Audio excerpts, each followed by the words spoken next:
On the warm night of June 6, 1992, two teenage friends, Suzie Streeter, 19, and Stacy McCall, 18, had just graduated from Kickapoo High School in Springfield, Missouri. Like thousands of other graduates, they spent the evening hopping between parties, celebrating the night that marked the start of their future. Sometime after 2 a.m., they decided to skip staying at a friend's crowded house and instead went to Suzie's home, where she lived with her 47-year-old mother, Sherrill Levitt. That decision would be their last known act. By the next morning, all three women, Suzie, Stacy, and Sherrill, had vanished, and what they left behind was more disturbing than any clue investigators could imagine.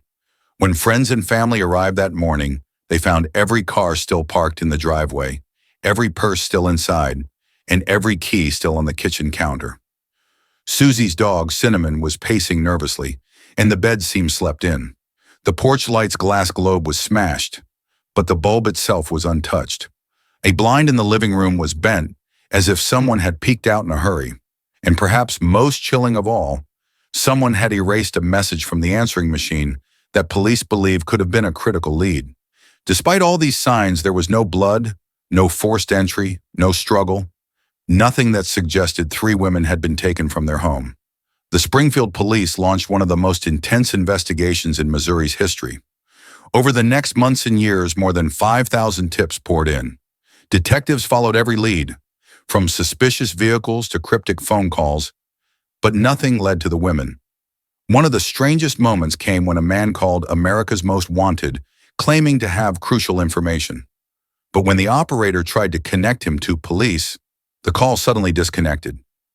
He never called back, and while official investigations stalled, public theories exploded.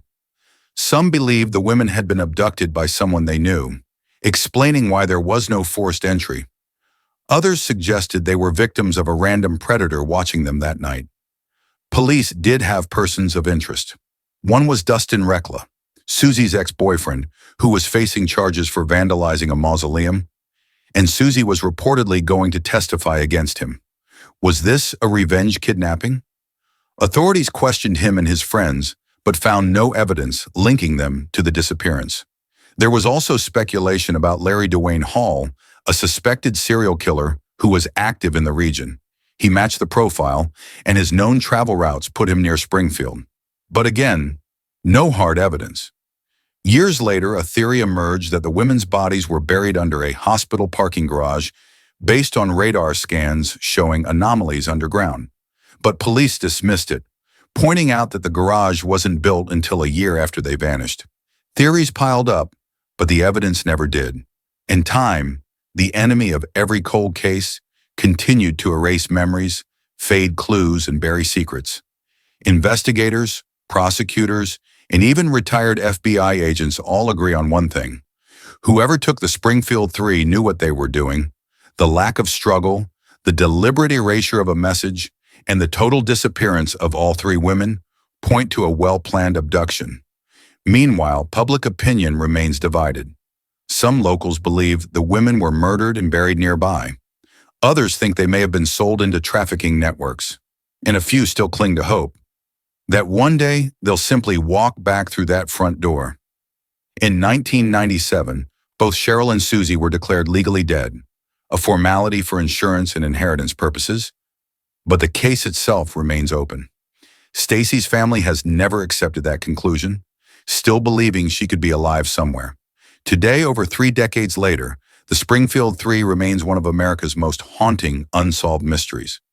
Their faces are etched into the memory of a city that still searches for answers.